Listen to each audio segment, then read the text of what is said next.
Hello friends, welcome to Ravi study 10 minute. तो friends, आज की वीडियो में हम 10 मिनट्स में डेली करंट अफेयर्स पढ़ने वाले हैं। फ्रेंड्स, आज की वीडियो आपके लिए काफ़ी ज़्यादा स्पेशल इसलिए भी है क्योंकि यूट्यूब की ये पहली ऐसी क्लास है जहां पे आपको 10 मिनट में डेली करंट अफेयर्स पढ़ाया जाता है।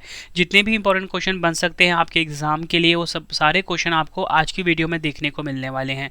आपको पूरा का पूरा वीडियो स्टार्टिंग से लेकर एंड तक पूरा देखना है। और वीडियो स्टार्ट करने से पहले आपको बता दूं कि हमारा जो 2024 का वार्षिकांक है करंट अफेयर्स का, वो आ चुका है 6666 क्वेश्चन वाला। इस वेबसाइट से जाके आप बाय कर सकते हो। बाकी mobile application Ravi study app है, यहाँ पे आपको डेली करंट अफेयर का फ्री टेस्ट मिल जाता है। ठीक है, यहाँ पे आपको पीडीएफ भी मिल जाता है। तो चलिए हम स्टार्ट कर लेते हैं आज के पहले क्वेश्चन से।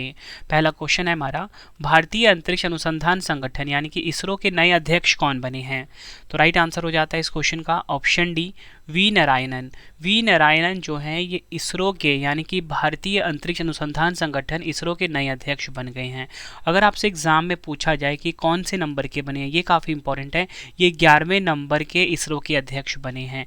इन्होंने एस सोमनाथ को रिप्लेस किया है जो कि थे 10th नंबर के।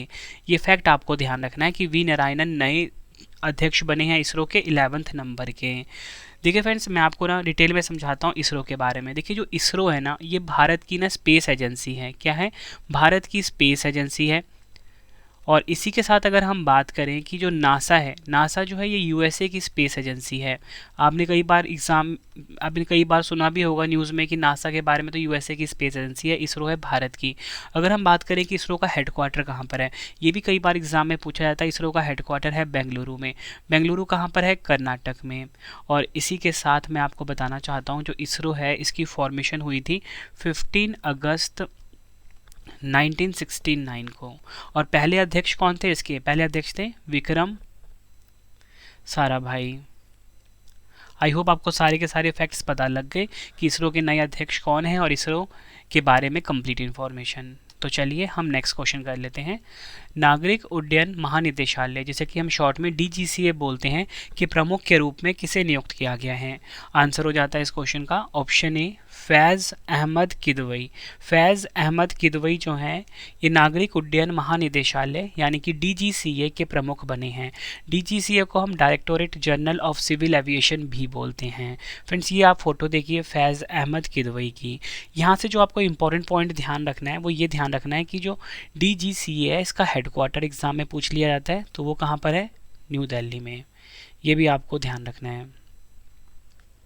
नेक्स्ट है हमारा क्वेश्चन, जनवरी 2025 में कितने खिलाड़ियों को अर्जुन पुरस्कार से सम्मानित किया गया है? इस क्वेश्चन में ये बोला गया है कि 2025 में कितने खिलाड़ियों को अर्जुन पुरस्कार से सम्मानित किया गया है। तो राइट आंसर हो जाता है इस क्वेश्चन का ऑप्शन सी, 34। 34 लोगों को मिला है अर्जुन पुरस्कार, जिसमें कि 32 है रेगुलर कैटेगरी में यानी कि सामान्य कैटेगरी में, और जो 2 हैं मिले हैं वो मिले हैं लाइफ टाइम कैटेगरी में। इसलिए कितने हो जाते हैं ये? 32 प्लस 2 कितने हो गए? 34 हो गए। अगर आपसे अकेला रेगुलर कैटेगरी में पूछा जाए तो आप 32 बोलोगे, अगर लाइफ टाइम में पूछा जाए तो आप 2 बोलोगे। आई होप आपको ये चीज़ क्लियर हो गई।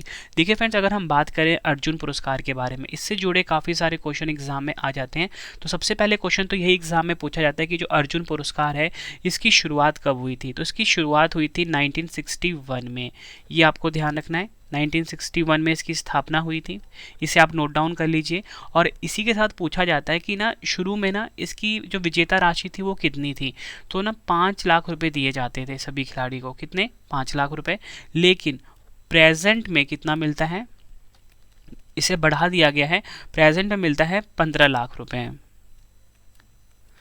विजेता राशि है ये। ठीक है, ये आपको ध्यान रखना है।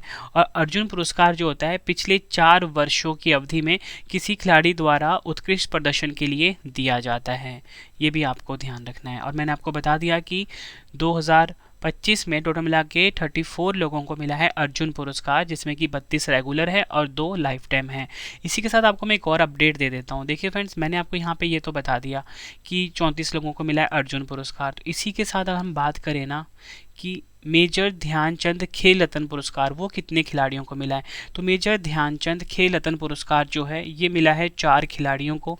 यहाँ पे लिख देता हूँ, 4 खिलाड़ियों को मिला है मेजर ध्यानचंद खेल रत्न पुरस्कार। ठीक है, और ये चारों खिलाड़ियों के नाम भी आपको पता होना चाहिए। सबसे पहले आती है मनु भाकर। आप सभी को पता है कि इन्होंने पेरिस ओलंपिक में 2 ब्रॉन्ज मेडल जीते थे। ठीक है, मनु भाकर। शूटिंग की खिलाड़ी हैं, हरियाणा राज्य की हैं ये। और इसी के साथ दूसरे खिलाड़ी हैं डी गुकेश, जो कि आप सभी को पता है कौन है, चेस के खिलाड़ी हैं और ये विश्व चैंपियन भी बने थे थोड़े दिन पहले। और इसके बाद तीसरे खिलाड़ी हैं हरमनप्रीत सिंह।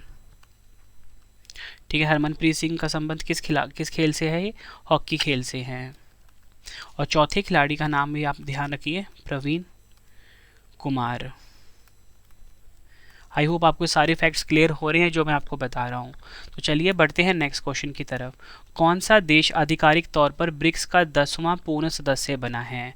यहाँ पे ये बात हो रही है कि जो ब्रिक्स है, ब्रिक्स संगठन है, इसका 10वां सदस्य कौन सा देश बना है? तो राइट आंसर हो जाता है option A, Indonesia. Indonesia BRICS का ऑफिशियली 10th मेंबर बन गया है, ये आपको ध्यान रखना है। डिटेल में समझते हैं। देखिए फ्रेंड्स, मैं आपको बताना चाहता हूँ कि ना आपने 2024 में एक न्यूज़ सुनी थी कि ब्रिक्स में ना 5 देश शामिल हो रहे हैं। कितने देश? 5 देश शामिल हो रहे हैं। और इन 5 देश में कौन कौन था? ईरान था, ठीक है, सऊदी अरब था,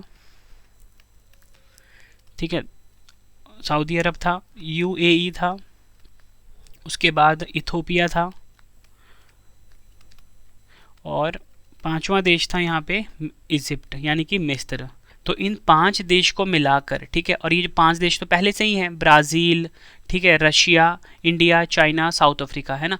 तो 5 + 5 कितने हो गए? 10 हो गए। लेकिन सऊदी अरब ने ऑफिशियली नहीं कहा कि वो ब्रिक्स का मेंबर बन रहा है, इसलिए 9 ही थे। अब 10वां बन गया है फाइनली इंडोनेशिया। तो ये आपको ध्यान रखना है, 10वां पूर्ण सदस्य बना है। इसलिए कहीं कहीं पे ना आपको 11वां भी मिलता है, लेकिन 11वां नहीं होगा क्योंकि सऊदी अरब ने तो ऑफिशियली डिक्लेयर नहीं किया है कि वो ब्रिक्स का मेंबर बनेगा।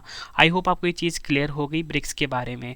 और अगर हम बात करें फ्रेंड्स ब्रिक्स के बारे में, तो आपको बताना चाहता हूँ कि भारत ने ना पहली बार जो ब्रिक्स की अध्यक्षता करी थी वो 2012 में करी थी। ये फैक्ट भी आपको ध्यान रखना है, भारत की ये पहली अध्यक्षता थी। ठीक है, अब ब्रिक्स में जो देश हैं कौन कौन से हैं? Brazil, Russia, India, China, south Africa, 5 ये हो गए। और 5 यहाँ पे हो गए कौन कौन से? ईरान, यूएई, इथोपिया, इजिप्ट और इंडोनेशिया। टोटल मिला के 10 मेंबर कंट्री हैं। बढ़ते हैं अगले क्वेश्चन की तरफ। भारतीय एथलेटिक्स महासंघ यानी कि AFI के अध्यक्ष के रूप में किसे चुना गया है? तो राइट आंसर हो जाता है इस क्वेश्चन का हमारा ऑप्शन ए, बहादुर सिंह सागू। बहादुर सिंह सागू जो हैं ये भारतीय एथलेटिक्स महासंघ के नए अध्यक्ष बने हैं। ये आपको ध्यान रखना, इंपॉर्टेंट क्वेश्चन है।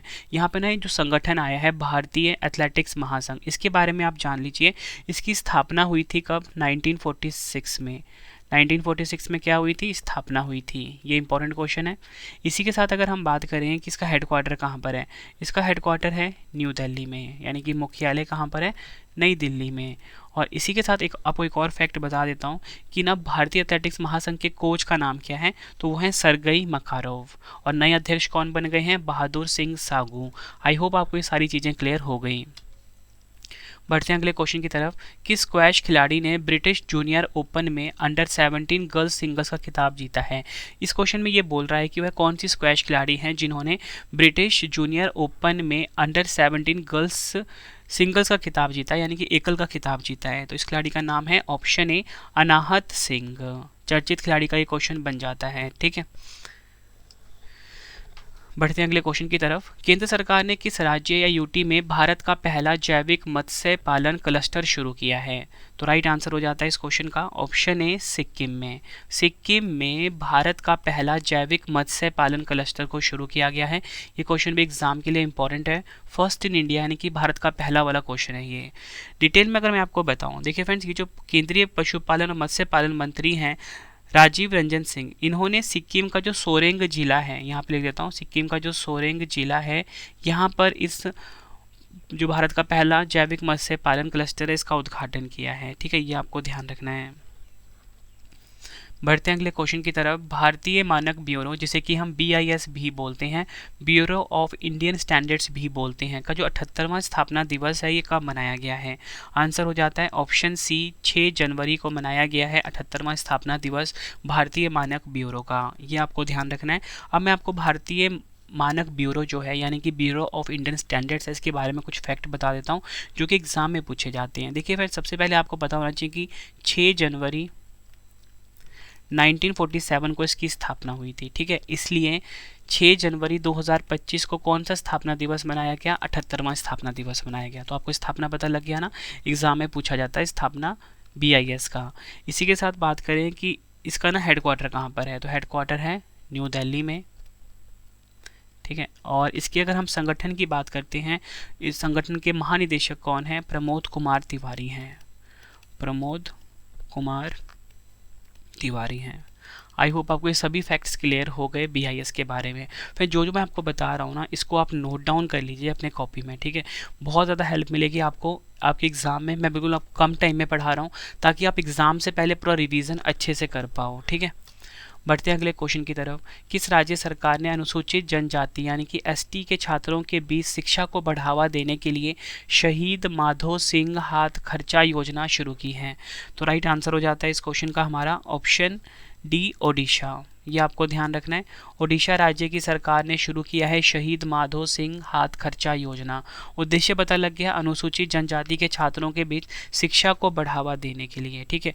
और आपको यहाँ पे ध्यान रखना है कि ये जो योजना है इसका उद्देश्य क्या है, कक्षा 9वीं, ठीक है, कक्षा 9 और कक्षा 11, ठीक है, कक्षा 9 और कक्षा 11 में दाखिला लेने वाले जो ST छात्र होंगे उनको 5,000 रुपये की एकमुश्त प्रोत्साहन राशि प्रदान करके स्कूल छोड़ने की दर को कम करना है। तो कितनी राशि दी जाएगी, 5,000 रुपये, कक्षा 9 से लेके कक्षा 11वीं तक। ये आपको ध्यान रखना है।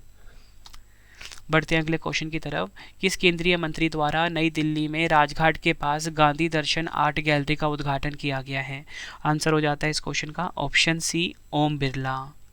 ये आपको ध्यान रखना है, दिल्ली के राजघाट के पास गांधी दर्शन आर्ट गैलरी का उद्घाटन किया है ओम बिरला ने। ये सभी फैक्ट आपको ध्यान रखने हैं, एग्जाम के लिए काफ़ी इंपॉर्टेंट हैं। अगला क्वेश्चन है, जनवरी 2025 में नागासाकी परमाणु बमबारी में जीवित बचे शिगेमी फुकाहोरी का 93 वर्ष की आयु में निधन हो गया। नागासाकी परमाणु बमबारी की घटना किस वर्ष हुई थी? देखिए फ्रेंड्स, ये जो नागासाकी और हिरोशिमा है किस देश में है, जापान देश में है। पूछा गया है, बताओ ये जो नागासाकी परमाणु बमबारी है घटना कब हुई थी? आंसर हो जाता है ऑप्शन सी, 9 अगस्त 1945 को हुई थी। और इसमें जो जीवित बचे शिगेमू फुकाहारी है, इनका 93 वर्ष की आयु में निधन हो गया है। ये आपको ध्यान रखना है। बढ़ते हैं अगले क्वेश्चन की तरफ। 7 जनवरी 2025 को केंद्रीय जांच ब्यूरो यानी कि CBI द्वारा विकसित भारत पोल पोर्टल का शुभारंभ किसने किया है? फ्रेंड्स, आपने इंटरपोल का नाम सुना होगा ना, उसी की तरह भारत ने भारत पोल पोर्टल का शुभारंभ किया है, ठीक है। तो राइट आंसर हो जाता है ऑप्शन बी, अमित शाह जी ने, हमारे देश के केंद्रीय गृह मंत्री हैं ये आपको ध्यान रखना है। और अगर हम बात करें इस पोर्टल के बारे में, तो यह पोर्टल अंतर्राष्ट्रीय पुलिस सहायता को वास्तविक समय में सुविधा प्रदान करेगा और भारत के ट्रांसनेशनल अपराधों से निपटने के प्रयासों को मजबूत करेगा, ठीक है। ये आपको ध्यान रखना है। तो फ्रेंड्स, ये आपको मैंने मोस्ट इंपॉर्टेंट 12 क्वेश्चंस करवा दिए। अब आपके लिए 2 क्वेश्चन का टेस्ट है जिसका आंसर आपने कमेंट बॉक्स में देना है। तो पहला क्वेश्चन है, भारतीय अंतरिक्ष अनुसंधान संगठन इसरो के नए अध्यक्ष कौन बने हैं? 4 ऑप्शन है आपके पास। दूसरा क्वेश्चन है आपके लिए टेस्ट का, कितने खिलाड़ियों को अर्जुन पुरस्कार मिला है 2025 में? आंसर आपने कमेंट बॉक्स में देना है।